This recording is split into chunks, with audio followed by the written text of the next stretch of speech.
Hello दोस्तों, विकास academy गुना MP में आपका स्वागत है। मैं विकास रघुवंशी। आज हम आपके लिए हमारे जो ओल्ड क्वेश्चन पेपर यानी एमपी प्लस के जो पुराने क्वेश्चन पेपर कर रहे हैं, उसकी सीरीज में हम आगे के क्वेश्चन पेपर को लेके आए हैं।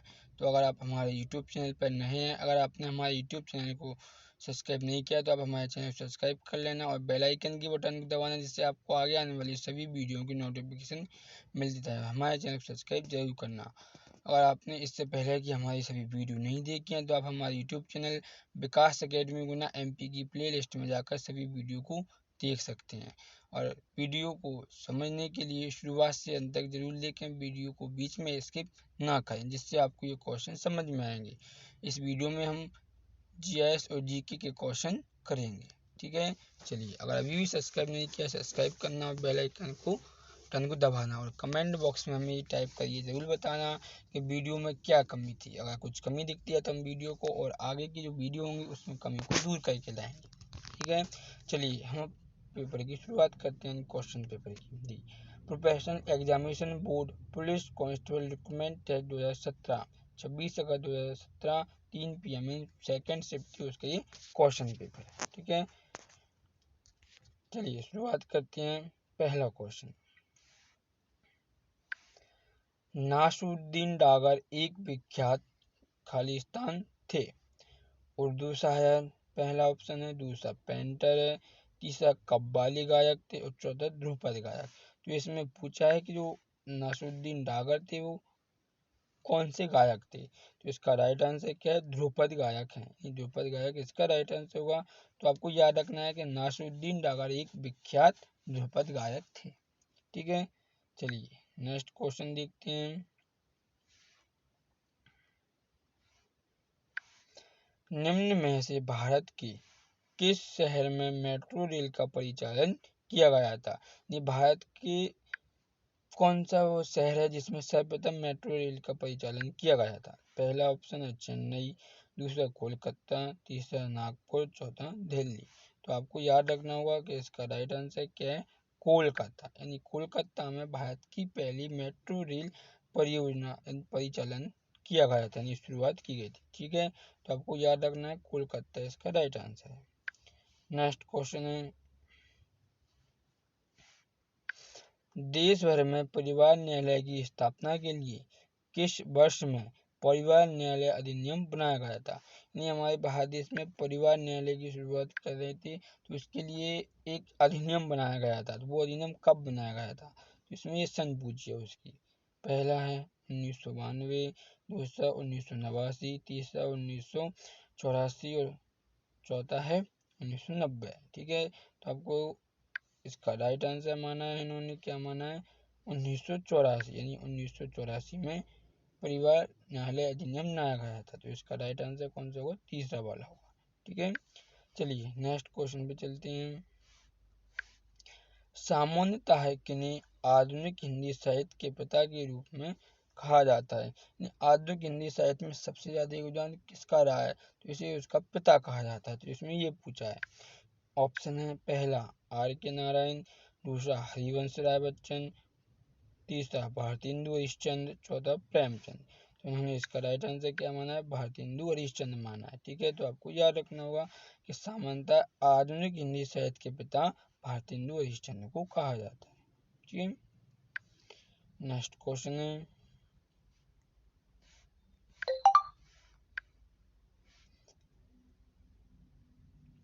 भारतीय संविधान के जनक के रूप में किसे जाना जाता है। यानी भारतीय संविधान का योगदान, यानी भारतीय संविधान बनने में सबसे ज़्यादा योगदान किस व्यक्ति का रहा है। पहला राजेंद्र प्रसाद, दूसरा B.R. अम्बेडकर, तीसरा महादेव गोविंद रानडे, चौथा गोपाल कृष्ण गोखले। तो इसका राइट आंसर हम सभी जानते हैं कि B.R. अम्बेडकर है। ठीक है, तो आपको याद रखना होगा B.R. अम्बेडकर को भारतीय संविधान के जनक के रूप में माना जाता है। ठीक है, तो आपको याद रखना है। देखिए नेक्स्ट क्वेश्चन है, इसमें हम रीजनिंग के और मैथ के क्वेश्चनों को छोड़ते चलेंगे। देखिए नेक्स्ट क्वेश्चन है जो सातवां है, भारत का प्रथम परमाणु ऊर्जा केंद्र कौन सा है। ऑप्शन पहला काकरापारा ऊर्जा केंद्र, दूसरा है मद्रास परमाणु ऊर्जा केंद्र, तीसरा है राजस्थान परमाणु ऊर्जा स्टेशन, और चौथा है तारापुर शक्ति केंद्र। या एक तरह से ये तारापुर होना चाहिए थी, ठीक है, लेकिन इसमें दिया है तारापुर होगा, ठीक है, इन्होंने यही माना है। तो इसका राइट आंसर क्या माना है? तारापुर ही माना है। मेरा कहना है ये तारापुर होना चाहिए थी, ठीक है। तो इसका राइट आंसर कौन सा होगा? चौथा वाला होगा, तो आपको याद रखना है। चलिए नेक्स्ट क्वेश्चन पे चलते हैं। कुष्ठ रोगियों के मध्य कौन भारतीय सामाजिक कार्यकर्ता अपने कार्यों के लिए प्रसिद्ध है? यानी जो कुष्ठ रोगी व्यक्ति होते हैं, यानी कुष्ठ रोगी बीमारी होती है जो व्यक्ति को लग जाती है, तो उसके शरीर पर पीप यानी फोले पड़ जाते हैं, तो उसमें से पीप निकलती है। तो उनकी सेवा करने के लिए यानी उनकी मदद करने के लिए वह कौन सा व्यक्ति था जो सबसे ज़्यादा आगे आया था? देखिए, पहला है ढोंगो केशव कर्वे, दूसरा बाबा आमटे, चौथा राम मनोहर लोहिया, तीसरा राम मनोहर लोहिया, चौथा विनोबा भावे। तो उन्होंने इसका राइट आंसर क्या है? बाबा आमटे माना है। यानी बाबा आमटे थे जो कुष्ठ रोगियों के प्रति ज़्यादा सहनशीलता रखते थे, ज़्यादा उनकी मदद करते थे, ठीक है, तो आपको याद रखना है। चलिए नेक्स्ट क्वेश्चन पे चलते हैं। किस भारत के किस संघ राज्य क्षेत्र में लिंग अनुपात सबसे कम है? भारत के किस केंद्र शासित प्रदेश यानी यूनियन टेरिटरी में लिंग अनुपात सबसे कम है? तो ये पूछा है इन्होंने। पहला लक्षद्वीप, दूसरा दादरा नगर हवेली, तीसरा अंडमान एवं निकोबार द्वीप समूह, चौथा दमन एवं दीप। तो इसका राइट आंसर माना है इन्होंने दमन एवं दीप। दमन एवं दीप ऐसा केंद्र शासित प्रदेश है जहाँ पे लिंग अनुपात सबसे कम है, ठीक है, आपको याद रखना है। देखिए नेक्स्ट क्वेश्चन है, निम्न में से कौन सा आंध्र प्रदेश का शास्त्रीय नृत्य है? ठीक है, तो हमें ये बताना है कि आंध्र प्रदेश का शास्त्रीय नृत्य कौन सा है। देखिए, पहला कथकली, दूसरा भरतनाट्यम, तीसरा ओडिसी, चौथा कुचिपुड़ी। तो इन्होंने इसका राइट आंसर क्या माना है? कुचिपुड़ी माना है, यानी कुचिपुड़ी ही आंध्र प्रदेश का शास्त्रीय नृत्य है, तो आपको याद रखना है, ठीक है। देखिए नेक्स्ट क्वेश्चन है, मलखंभ के विकास एवं संवर्धन योगदान देने के लिए निम्न में से कौन सा पुरस्कार दिया जाता है? यानी मलखंभ मध्य प्रदेश का राजकीय खेल है, तो इसके विकास के लिए कौन सा पुरस्कार दिया जाता है? यानी ठीक है, तो पहला विश्वामित्र पुरस्कार, दूसरा विक्रम पुरस्कार, चौथा प्रभाष जोशी पुरस्कार, तीसरा प्रभाष जोशी पुरस्कार, चौथा एकलव्य पुरस्कार। तो इसका राइट आंसर क्या है? प्रभाष जोशी पुरस्कार दिया जाता है, ठीक है। तीसरा वाला इसका राइट आंसर होगा मलखंभ के विकास एवं संवर्धन में योगदान के लिए प्रभाष जोशी पुरस्कार दिया जाता है, ठीक है, तो आपको याद रखना है। चलिए नेक्स्ट क्वेश्चन पे चलते हैं।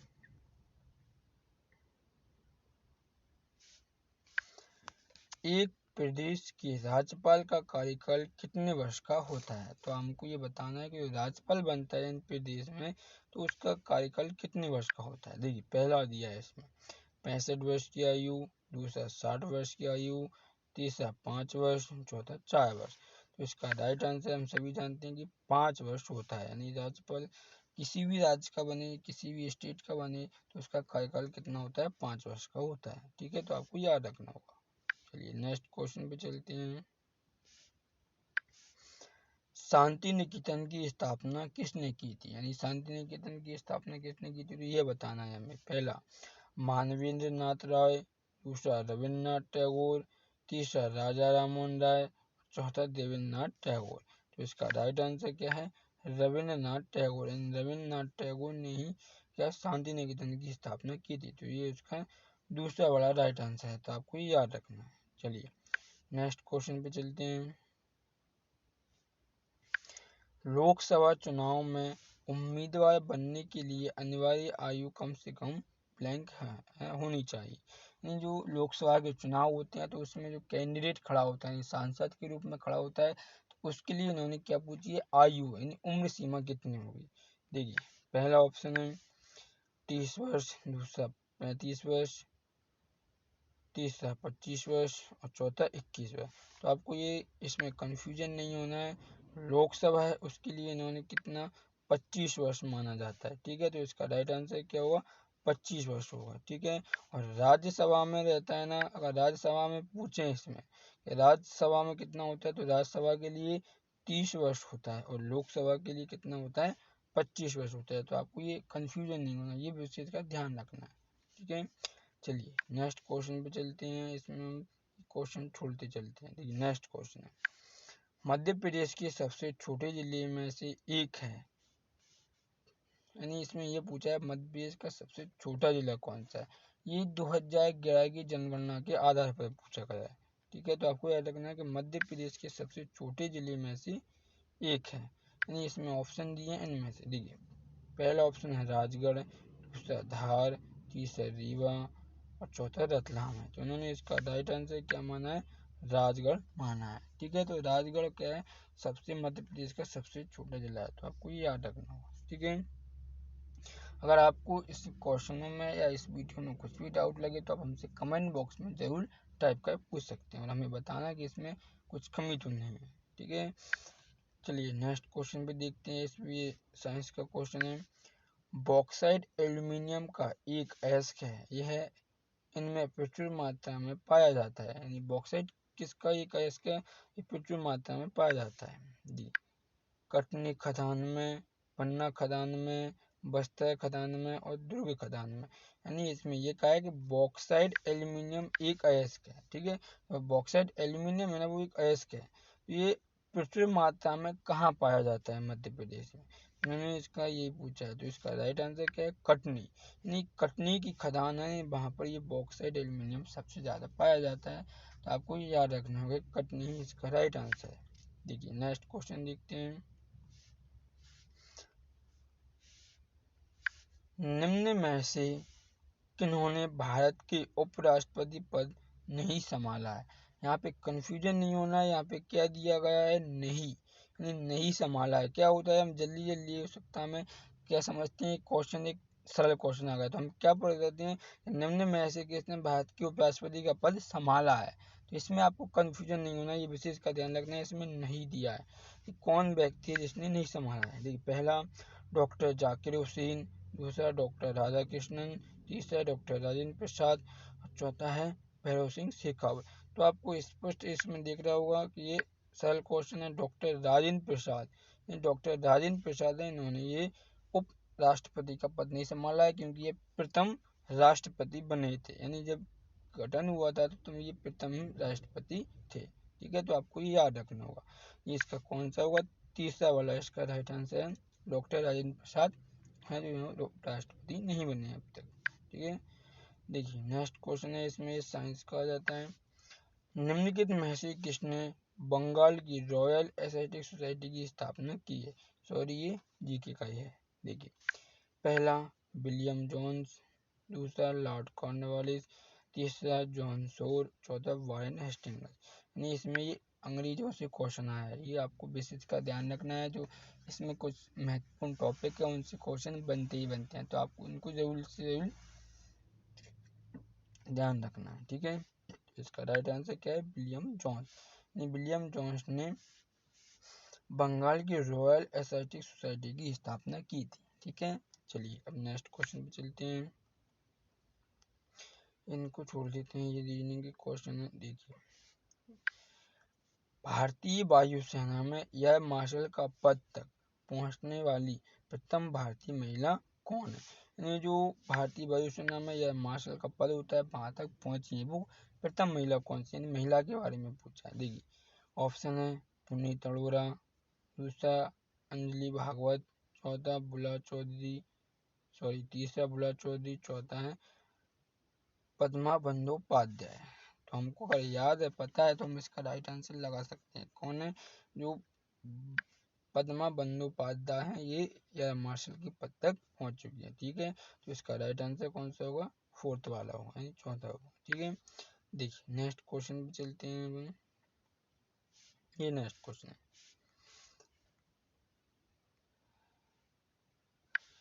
भारत के किस प्रदेश में संत कबीर नगर एवं संत रविदास नगर जिले हैं। भारत के जो कौन सा शहर है यहाँ पर जो दोनों नगर जिले हैं, पहला अरुणाचल प्रदेश, दूसरा उत्तर प्रदेश, चौथा राजस्थान, तीसरा राजस्थान, चौथा मध्य प्रदेश।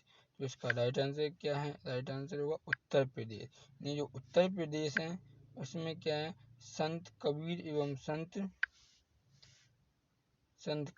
संत रविदास नगर जिले हैं, यानी इन जिले की मान्यता दी गई है। ठीक है, तो ये नगर थे, तो आपको याद रखना होगा उत्तर प्रदेश राज्य में है ये संत कबीर एवं संत रविदास नगर जिले। चलिए नेक्स्ट क्वेश्चन पे चलते हैं। ये रीजनिंग का क्वेश्चन है, ये आपको विशेष कर इनको कर लेना। ये कथन निष्कर्ष होते हैं, ये जरूर से जरूर पूछे जाते हैं। ठीक है, ये रीजनिंग के क्वेश्चन आ जाते हैं, आपको ये क्वेश्चन करना है। ये क्वेश्चन बहुत जरूरी होते हैं, ये IMP क्वेश्चन होती है, इनसे ही हमारे नंबर हो सकते हैं खींचते हैं। मैथ और रीजनिंग में ही हमारे सब में ज़्यादा नंबर के जाते हैं। GK GS में भी हो जाता है, कभी कभी वो याद भी नहीं रहती। ठीक है, देखिए नेक्स्ट क्वेश्चन है, किस प्रदेश में केवल 4 जिले उत्तर दक्षिण पूर्व पश्चिम हैं? तो आपको ये बताना है कि जो कौन सा प्रदेश है, यानी कौन सा राज्य इसमें 4 जिले हैं वो पूर्व पश्चिम उत्तर दक्षिण में। देखिए पहला मणिपुर, दूसरा सिक्किम, तीसरा झारखंड, चौथा उड़ीसा। तो कौन सा? सिक्किम, यानी सिक्किम राज्य यानी सिक्किम प्रदेश है, इसमें कुल 4 जिले हैं और ये चारों पूर्व पश्चिम उत्तर दक्षिण में स्थित है। ठीक है, तो आपको याद रखना है, एक सिक्किम एक मात्र राज्य है। चलिए नेक्स्ट क्वेश्चन देखते हैं।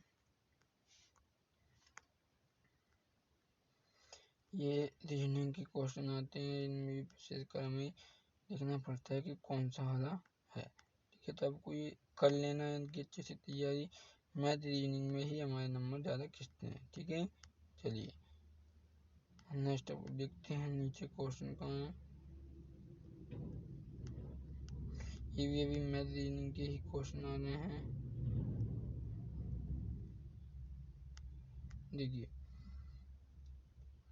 अभी भी मैथ रीजनिंग के क्वेश्चन, तो आपको याद बता दें हम कि हमारी, अगर अभी भी आपने चैनल सब्सक्राइब नहीं किया, चैनल को सब्सक्राइब कर लेना और बेल आइकन के बटन को दबाना, जिससे आपको आगे आने वाली सभी वीडियो और इन्फॉर्मेशन सूचनाओं के बारे में पता चल सके।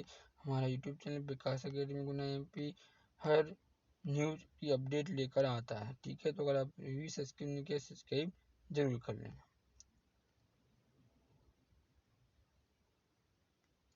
ये भी क्या है? अभी रीजनिंग का क्वेश्चन। ठीक है, मैथ रीजनिंग के क्वेश्चन आ रहे हैं। चलिए अभी आ जाता है कौन सा? साइंस वाला क्वेश्चन, इसे करते हैं। जीवाणु और पैरामीशियम के सदस्य हैं, यानी जो ग्रुप हैं, एक तरह से कह सकते हैं कि amoeba and paramecium are members of, यानी ये किस समूह के सदस्य हैं? पहला प्रोटिस्टा, दूसरा मोलस्का, तीसरा ऑर्थोपोडा, चौथा है एनेलिडा। तो आपको ये साइंस में जो ग्रुप दिए हैं, यानी समूह दिए हैं, भाग दिए हैं, उनको जरूर याद करना होगा।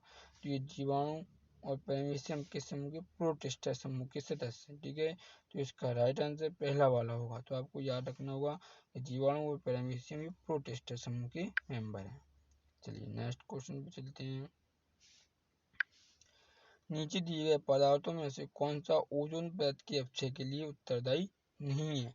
ये नहीं वाले क्वेश्चनों को आप विशेष कर अच्छे से पढ़ना, क्योंकि हम जल्दी जल्दी के चक्कर में नहीं को हटा के सीधा हाँ पढ़ देते हैं। यानी क्या पढ़ देते हैं? नहीं दिए गए पदार्थों में कौन सा ओजोन परत के अपक्षय के लिए उत्तरदायी है, नहीं पढ़ पाते। नहीं, इसमें क्या पूछा है? नहीं पूछा है।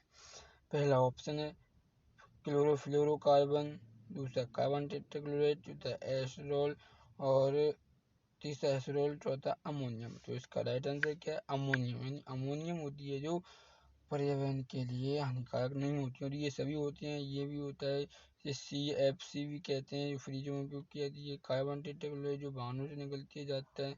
एरेसोल होते हैं, यानी जो तेल के कण मिल जाते हैं तेल में पानी के, उनके लिए होता है। ठीक है, तो इसका क्या है? अमोनिया है। ठीक है, नेक्स्ट क्वेश्चन देखते हैं। सौर ऊर्जा में ऊर्जा का स्रोत होने का कारण है, सॉरी सूर्य में ऊर्जा का स्रोत होने का कारण है। ये सूर्य में जो ऊर्जा निकलती है उसका इन्होंने स्रोत पूछा, यानी क्या कारण है कि उसमें 24 घंटे ऊर्जा निकलती रहती है, कभी खत्म भी नहीं होती है, करोड़ों वर्षों से देता है। तो इसका ऑप्शन है यूरेनियम का क्रिप्टॉन में रूपांतरण, कार्बन तथा कार्बन डाइऑक्साइड का रूपांतरण, हाइड्रोजन का हीलियम में रूपांतरण और हाइड्रोजन का जलन।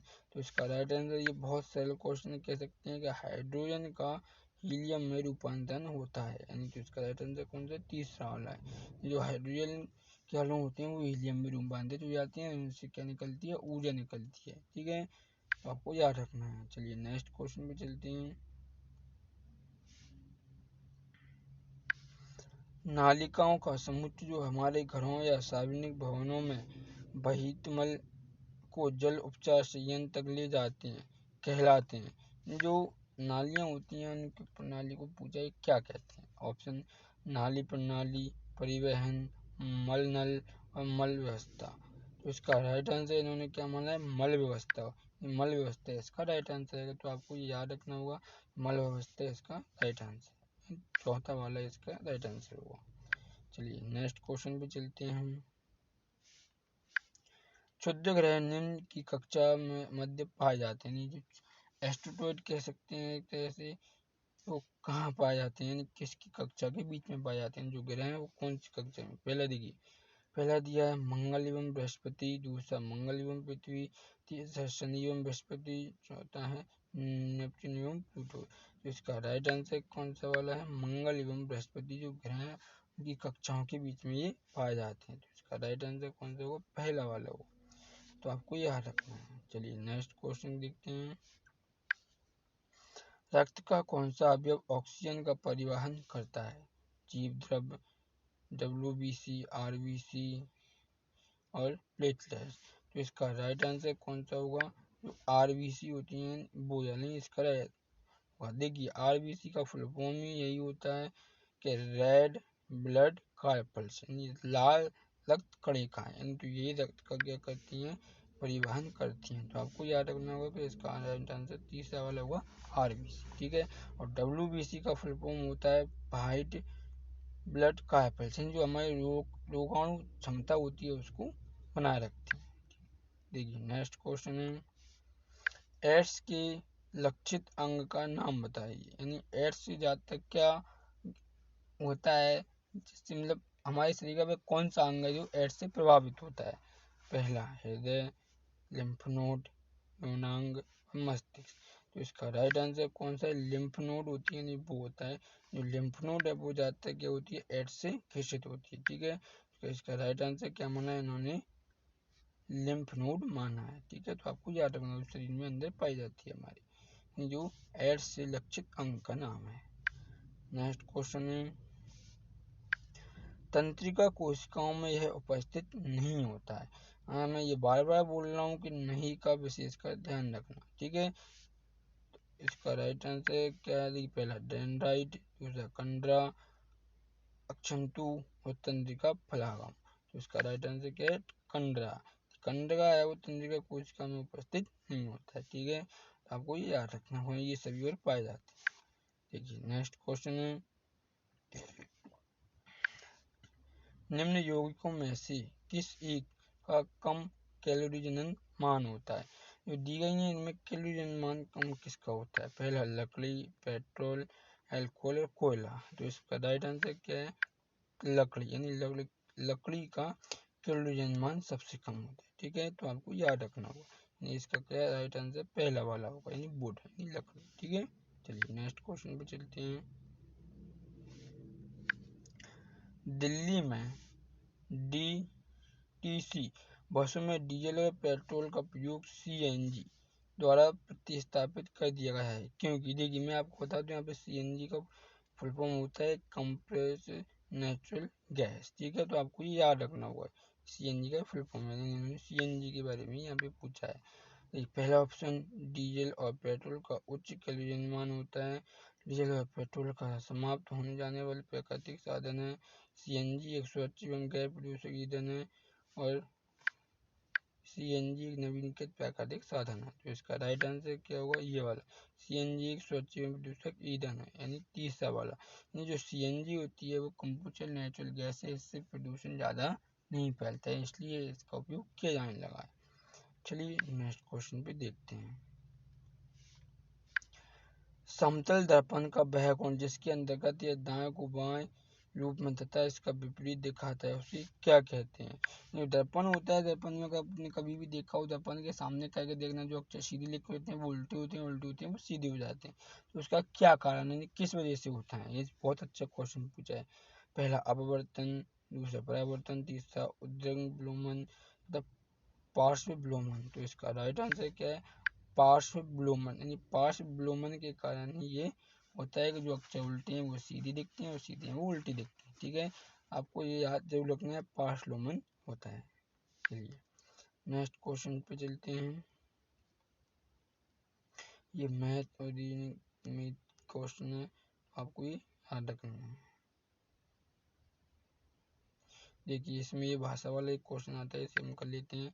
11 वर्ष और 18 वर्ष के बीच की आयु कहलाती है। 11 वर्ष से लेकर 18 वर्ष के बीच की आयु है, उसे क्या कहते हैं, वयस्कता, बच्चा, किशोरावस्था या बाल अवस्था। तो इसका राइट आंसर क्या होती है, किशोर अवस्था। ठीक है, 11 वर्ष लेके 18 वर्ष तक के बीच की आयु को हम क्या कहते हैं, किशोर अवस्था कहते हैं। तो आपको याद रखना है। ठीक है, चलिए नेक्स्ट क्वेश्चन पे चलते हैं। ये नेक्स्ट क्वेश्चन है। महिला में जननी उम्र शुरू होती है जब उसका ऊंचाई बढ़ती है, वजन बढ़ता है, यौवन शुरू होता है, रजोनिवृत्ति शुरू होती है। तो इसका राइट आंसर क्या होती है, यौवन शुरू हो जाता है। महिला में जनन उम्र बढ़ जाती है जब उसका क्या यौवन अवस्था शुरुआत होती है। तो इसका राइट आंसर कौन सा होगा, तीसरा वाला। आपको याद रखना होगा, पिट्यूट वैगन्स होती है। चलिए नेक्स्ट क्वेश्चन पे चलते हैं। पशु जिनके सदस्य उच्च स्तर तक हास्यमान हो जाते हैं कि विलोप हो सकते हैं, पशु कहलाते हैं। यानी ऐसे पशु जो विलुप्त होते जा रहे हैं, इसमें सीधा कहने का अर्थ है वो क्या कहलाते हैं, विलुप्त प्रायः, स्थानीय जाति, विलुप्त या विधिशत। तो वो कहते हैं लुप्त प्रायः कहने लगते हैं। हम कह सकते हैं कि नीलगाय बहुत कम दिखती है, तो हम कह सकते हैं लुप्त प्रायः होने वाली है। ठीक है, तो आपको इसका राइट आंसर क्या पहला वाला होगा, वो याद रखना होगा। क्वेश्चन को समझिए और इस आधार पर इनके आंसर लगाने पड़ते हैं। चलिए नेक्स्ट क्वेश्चन देखते हैं। वैद्युत या ये विद्युत है, एक तरह से कहते हैं, वैद्युत चुंबक कोर निम्न से बनी होती है। यानी विद्युत चुंबक होती है उसकी कोर किससे बनी होती है, मृदु लोहा, मैग्नीशियम, तांबा या स्टील। तो इसका राइट आंसर क्या है, मृदु लोहा। पहला वाला इसका राइट आंसर होगा। यानी विद्युत चुंबक की कोर बनी रहती है वो मृदु लोहा से बनी रहती है। ठीक है, चलिए नेक्स्ट क्वेश्चन देखते हैं। यानी अब क्या ये क्वेश्चन समाप्त हो चुके हैं, यानी जितने भी जीके जीएस के क्वेश्चन थे वो हमने सभी कर लिए हैं। अगर आपने अभी भी हमारे चैनल को सब्सक्राइब नहीं किया तो प्लीज़ चैनल को सब्सक्राइब कर लेना और बेल आइकन के बटन को दबाना, जिससे आपको आगे आने वाली सभी वीडियो की नोटिफिकेशन मिल सके। अगर आपको वीडियो में कुछ भी समझ में ना आया हो तो आप हमसे कमेंट बॉक्स में टाइप कर पूछें और हमें बताना कि इसमें कुछ कमी तो नहीं है। ठीक है, चलिए अब नेक्स्ट वीडियो में मिलते हैं। जय हिंद, जय Bharat. Thank you watching for my video.